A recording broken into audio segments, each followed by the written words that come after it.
Shalom, ¿qué tal? En nuestras clases de Kabbalah de Doblegando la Amargura, tenemos esta frase que está en el Talmud, que como sabemos también es un libro sumamente cabalístico. Uno está obligado a recitar una bendición por lo malo que le sucede, así como recita una bendición por lo bueno que le sucede. Está en el Talmud, Masejet Berajot 54a. Basándonos en las enseñanzas del Baal HaSulam, este sabio moderno cabalista, y la idea del Talmud sobre recitar bendiciones tanto por lo bueno como por lo malo, teniendo en consideración que muchas veces no sabemos lo que es bueno y lo que es malo realmente, sino nuestra impresión subjetiva del momento, que por ahí varía con datos que nos hacen cambiar esa subjetividad, o se presentan asuntos que nos hacen ser más objetivos e imparciales en la definición de las cosas. Basándonos en todo esto, podemos desarrollar en esta clase breve de Kabbalah una unidad que explora la realidad y nuestra percepción de los eventos. Como les dije antes, nuestra subjetividad puede hacer variar lo que nosotros definimos como bueno y malo. El que en última instancia define esto es bueno, esto es malo, es Dios. Nosotros tenemos nuestras variaciones, nuestras limitaciones. El Bala Azulam nos enseña que toda la realidad que existe es para el beneficio de la creación, especialmente del ser humano. Esto no es una idea del Bala Sulam, es una idea que se viene repitiendo de generación en generación en los maestros cabalísticos. Tenemos un montón de citas al respecto. Recordar al Ramjal, por ejemplo, que dice que fuimos creados para disfrutar, el tener el placer de la bondad de Dios. Esta perspectiva nos lleva a entender que tanto lo que percibimos como bueno, como lo que percibimos como malo, son en realidad parte de un plan divino más amplio para nuestro crecimiento espiritual, siempre que eso bueno y malo provenga de Dios o las reglas que Dios hizo para el mundo físico material, lo bueno y lo malo. Recordemos que cuando opera el libre albedrío de las personas, más allá de las limitaciones que éste pueda tener, lo que la persona decida hacer mal, no lo está haciendo Dios, lo está haciendo la persona. Dios permite que ese mal ocurra porque podría interrumpir en cualquier momento, por ejemplo, la vida del malvado. Podría interrumpir la acción del malvado. Pero no quiere decir que las cosas malas que el malvado hace son producto de Dios. Y uno podría decir, pero Dios podría intervenir. Sí, podría. Pero Dios deja que el mundo siga las leyes que él hizo. No interviene a cada rato. Él le brinda energía y le brindó las leyes básicas al principio, las leyes de la física, y por algo no las cambia. Son leyes, son reglas fundamentales. Y asimismo también hizo las reglas, los mandamientos desde el inicio. Desde Adán en adelante, la humanidad tiene 7 mandamientos. Esos mandamientos hacen que los malos debieran ser menos malos. Pero si escogen hacer el mal, Dios dice, yo hice las reglas, yo les di las reglas, les expliqué cómo era, se las explicó a Adán, se las volvió a explicar a Noah, a Noé, luego se las dio a Moshe para que se las repita a todas las naciones. Si la gente sigue queriendo elegir el camino del mal, Dios dice, elíjanlo, pagarán las consecuencias y sepan que cuando ustedes hacen mal, no solo se están dañando a ustedes, sino al prójimo, que evidentemente es a quien la mayor parte de las veces le hacemos mal y podemos recibir indirectamente el mal nosotros o gente que nosotros queremos. Así que cuando Dios crea el bien y el mal, en última instancia su creación es para darnos placer a nosotros. Esta perspectiva, como les dije, nos lleva a entender que tanto lo bueno y lo malo, aquello que percibimos como bueno y malo, son parte de un plan para nuestro crecimiento en la conciencia espiritual. En su obra, la del Balan Sulam, el Talmud de Sera Sefirot, explica que hay una sola alma en el mundo que se manifiesta en cada individuo. Es como si tuviéramos una fuente de agua con muchos canales y muchas vasijas, y es de la fuente original que corre esa agua. Y el agua es la misma que está en la fuente original, pero que está en cada vasija y en cada canal. La vasija, si se cree desconectada de las otras vasijas, o no se da cuenta que hay canales, o no percibe, porque está limitada, que hay una gran vasija de la que proviene todo el agua, va a pensar que es ella y que es un individuo. Cuando puede ampliar su conciencia espiritual, empieza a darse cuenta, estoy relacionada con otras vasijas y hay conexiones y hay una gran vasija que nos contiene, pero todo eso se precisa una ampliación de la conciencia espiritual, de comprender que nuestras limitaciones materiales son solo eso, limitaciones materiales. Así que el Bala Sulam, al explicarnos esto del alma universal, que sería la yejida, la unidad de toda la creación. Esta idea fundamental nos ayuda a comprender que lo que nos sucede individualmente es parte de un proceso colectivo de elevación espiritual. Es decir, si somos una vasija conectada con otras vasijas, infinitas vasijas, de tanta como seres vivos hay, especialmente seres humanos, pero seres vivos, lo que le pasa a una vasija, por ahí uno puede pensar que no tiene ningún efecto sobre otras, pero como hay una conexión y todos son parte de la misma agua, de cierta forma, todo el sistema se perjudica o se beneficia. Por tanto, cuando uno hace lo que generalmente en la lengua habitual se llama un pecado, no es solamente algo que me afecta a mí, sino que está afectando a otros, quizás directamente, porque es una acción negativa que afecta, por ejemplo, la propiedad del otro, la integridad del otro, pero también espiritualmente estamos creando bloqueos que hace que no solamente a mí me afecte mi mala conducta, sino a otros.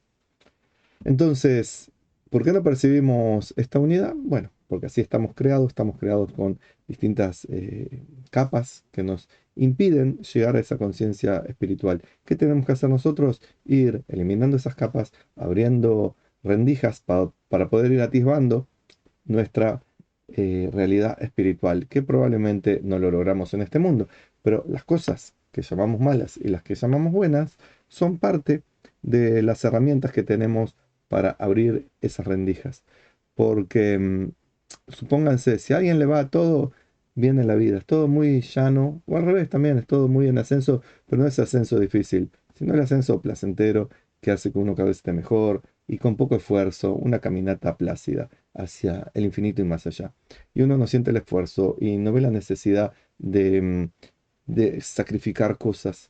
Entonces, uno no está desarrollándose. Es ejemplo habitual, como los músculos. Si no ponemos esfuerzo, el músculo no se desarrolla. Y lo mismo ocurre con romper estas capas que nos impiden ver la realidad espiritual. Ir forzándonos a nosotros mismos para ir quebrando límites que nos pone la sociedad, que nos pone el ego, que nos ponemos nosotros mismos, que nos ponen las doctrinas, para poder ir descubriendo cada vez más cosas. Y para eso a veces se tiene que uno enfrentar con las cosas que llaman malas.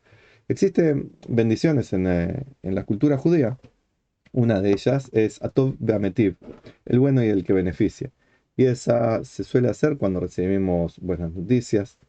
Y de esa forma reconocemos manifestamos la bondad divina. Ocurre algo positivo en nuestras vidas. Baruch Atov Beametiv, bendito el que hace bien y beneficia. Y de esa forma estamos diciendo, ok, quizás esto bueno es a causa de mi esfuerzo, de mi trabajo material, quizás esto se debe a que alguien fue bondadoso conmigo, un vecino, un jefe, aunque sea, pero en última instancia todas las bondades provienen de Dios, en vez de decir, qué suerte, o fue el destino, o son los astros, o vaya a saber qué cosa. Dios es el que manifiesta su bondad a través de esto que yo percibo como bondad y me beneficia.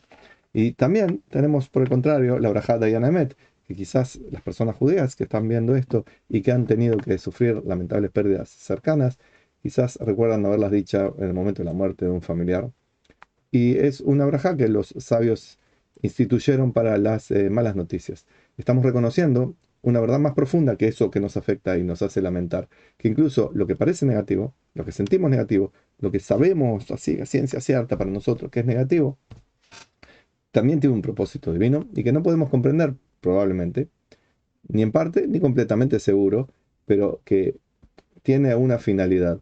Por ahí uno piensa que la muerte es algo trágico y probablemente lo sea, pero cuando reconocemos que la muerte no es nada más que un pasaje a otro estado de la realidad, entonces uno dice, sí, sufro porque no estoy más en contacto físico, en contacto material con la persona que falleció, pero si comprendo que esa persona está en un plano donde está mejor que acá y que eventualmente vamos a tener la oportunidad de encontrarnos, uno encuentra ahí una especie de consuelo. Se comprende que en el mundo de las limitaciones, suframos, nos lamentemos, es parte de lo que debemos hacer y lo que nuestro cuerpo, nuestra naturaleza pide. Pero cuando uno abre la conciencia espiritual, entiende cosas que de otra manera no entendería. Es como un niño, cuando es pequeño, si le van a dar una vacuna, el niño va a llorar, va a patalear, no va a querer que le den la vacuna, y el papi va a hacer todo lo posible para que pase por ese amargo trance el niño, que no entiende por qué le hacen sufrir, porque su papi tan amoroso hace que esa señora le clave la aguja y que le duele, pero sabemos que es necesaria y que le hace bien. El Baal HaSulam me enseña que el estudio de la Cábala, y bien estudiada y bien aprendida, es esencial para toda persona que está buscando el camino de la conciencia espiritual, ya que revela los secretos del mensaje que Dios tiene para nosotros. De esa forma estamos obteniendo un poco de la iluminación de la sabiduría verdadera. Y a través de este estudio podemos llegar a entender que la realidad es mucho más compleja y unificada de lo que parece a simple vista. Vuelvo a decir que probablemente surgen aquí las dudas, los comentarios, los debates de ¿y qué pasa con lo malo que hacen los malos? ¿Y por qué Adolfo? ¿Y por qué Benito? ¿Y por qué Maduro? ¿Y por qué Putin? ¿Y por qué Hamas? ¿Y por qué Hezbollah? ¿Y por qué guerras? ¿Y por qué miseria? ¿Y por qué etcétera? Y la respuesta es, estamos limitados, no sabemos la realidad. Sabemos que las personas que eligen hacer el mal, la están eligiendo libremente esa, ese camino. Y que los que eligen hacer el bien, lo eligen libremente. ¿Y por qué sufren inocentes? Porque el malo está quebrantando la ley y está provocando el daño a los inocentes. No podemos echarle la culpa a Dios de lo que hacen los malos. Entonces, cuando se pregunta, ¿dónde estaba Dios en la Shoah? Dios estaba donde está siempre, al lado de las personas y especialmente de los que están padeciendo, dándoles ánimo y diciéndoles, yo tenía preparado un plan diferente para ti, pero alguien provocó que eso no ocurriera. ¿Quién es ese alguien? El malo, el que eligió el mal. ¿Y por qué sufre la víctima? Aquellos que creen en la reencarnación y buscan todo tipo de cálculos van a decir, ok, esta persona en otra vida hizo algo que precisa que ahora tenga una corrección, no un castigo, una corrección a través de este sufrimiento. Esa es una forma de explicarlo. Otra forma de explicarlo es, son reglas de la física que están ocurriendo. El malo elige hacer un daño, ese daño es a través de reglas de la física y lo está provocando una persona. Porque el inocente, porque es una persona mala el que está provocando el daño. Así que como son cosas tan complejas, Moshe, el más grande de los profetas, el que pudo hablar con Dios y recibir el mensaje de Dios eh, cara a cara, es una metáfora, Dios no tiene cara, le preguntó a Dios, quiero saber cómo son los caminos con los cuales tú conduces el mundo. Y Dios dijo, cállate, no lo puedes entender, no hay persona que lo pueda entender, confía en mí. Esa es una historia muy vieja y en una versión que acabo de hacer yo, pero esa es la idea de la historia. Entonces, tenemos que recitar las bendiciones, tanto por lo bueno como por lo malo. Como nos dice el Talmud de Berajot 54a, nos ayuda a cultivar una conciencia más elevada, más en consonancia con la espiritualidad, reconociendo que todo lo que experimentamos en en nuestro, en nuestro limitado entender, sí es parte de un camino de crecimiento espiritual. Si es a través del bien, si es a través del daño, si es a través del sufrimiento, si es a través del aprendizaje del estudio teórico, el camino está ahí y es múltiple y nosotros tenemos opción de elegir dentro de nuestro limitado rango y los otros también, y a veces esas elecciones no son las mejores. Así que la práctica de ir contemplando el mundo y reconociendo, somos todos vasijas integradas, incluso el que se porta mal, eso no quiere decir que lo que está haciendo está bien. Hay que detenerlo para que se cumplan así los mandamientos, no la voluntad pérfida del malvado. Así que conocer que estamos en un camino de crecimiento de la conciencia espiritual para llevarnos a una mejor y más placentera existencia en la eternidad, porque cada enseñanza aquí que abre nuestra conciencia espiritual nos permite tener más placer allá en la eternidad. El Bala Sulam nos recuerda también que todo lo que existe en los mundos superiores e inferiores están incluidos en el ser humano. O sea, ni siquiera en eso estamos desconectados. Por lo tanto, al recitar estas dos bendiciones que le mencioné antes, no solo estamos reconociendo eventos externos, sino también aspectos de nuestra propia naturaleza interna y nuestro potencial de crecimiento. Vamos a ver un poquito más de estas dos bendiciones de Tova Metiv. Como les dije, se recita la Tova Metiv, se recita en situaciones de buenas noticias y su significado es el que es bueno y beneficia, hace bien. Y se pronuncia para agradecer a Dios por las buenas noticias o por los eventos positivos que estamos afectando, que nos está afectando en este momento. Por ejemplo, recibimos una herencia. Está bien, podemos decir alguien falleció ahí, pero si recibimos una herencia es algo bueno para nosotros, no el fallecimiento del familiar.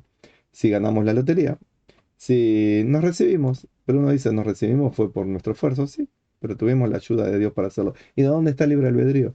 Que Dios permitió allanar nuestro camino. Supónganse lo siguiente, si Messi, gran jugador de fútbol, hubiera nacido en un país donde el deporte fútbol no se juega, pónganse, es un país en el que se juega el hockey sobre hielo, Messi no sería Messi, sería un chico amargo que estaría, no sé, haciendo otra cosa. Sería quizás un gran contador de cuentos y haría mucha plata con stand-up, pero no sería Messi. ¿Se entiende? No solamente las condiciones personales, el desarrollo, el sacrificio, el esfuerzo importan, sino también aquello que nosotros no podemos controlar, la época en que nacimos, el lugar en que nacimos, con otros eventos que se van dando.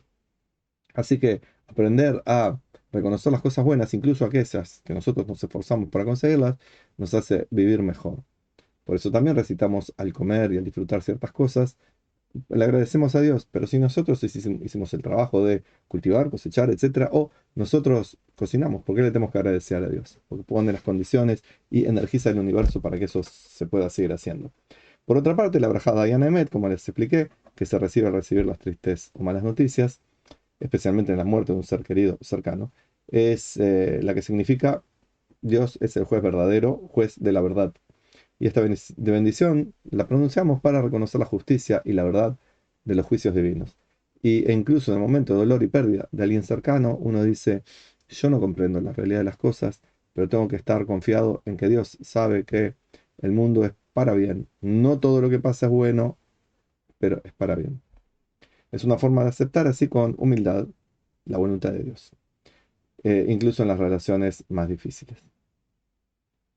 Nuestro maestro que estamos explicando, el Rabbi Yehuda Ashlag, el Baal Sulam, en el conocido comentario del Zohar, que nosotros ya mencionamos, el Talmud de Ser Sefirot, y dice que no hay una conexión directa entre estas bendiciones y sus enseñanzas, pero cada una de las enseñanzas del Baal Sulam van por ese camino, de reconocer la unidad del universo, de reconocer la presencia activa de Dios, que aunque no lo percibamos, ahí está y participa, reconocer que le debemos al Creador todo lo que nos ocurre. Ya dije, no quiero volver a repetir el tema de las decisiones personales del libre albedrío, y cuando aceptamos la voluntad de Dios y aceptamos que incluso lo que hace el malo, Dios lo puede revertir para bien, quizás no en nuestra vida, sino luego, entonces uno dice con confianza, con amor, con plenitud, con sabiduría estas bendiciones y vive mejor. Así que haciendo lo que dice el Talmud, cuando uno bendice por lo malo como por lo bueno, con sinceridad, con humildad, con agradecimiento por lo bueno, con confianza en Dios, en lo que uno percibe como malo, está llevando su vida a un mejor nivel de conciencia espiritual. Espero que les haya gustado esta breve clase. Si llegaron hasta aquí, compartan, agradezcan, suscríbanse al canal, pongan sus comentarios, ideas, preguntas, etc. De mi parte les deseo a todos shalom, bendiciones y si Dios quiere, nos veremos pronto.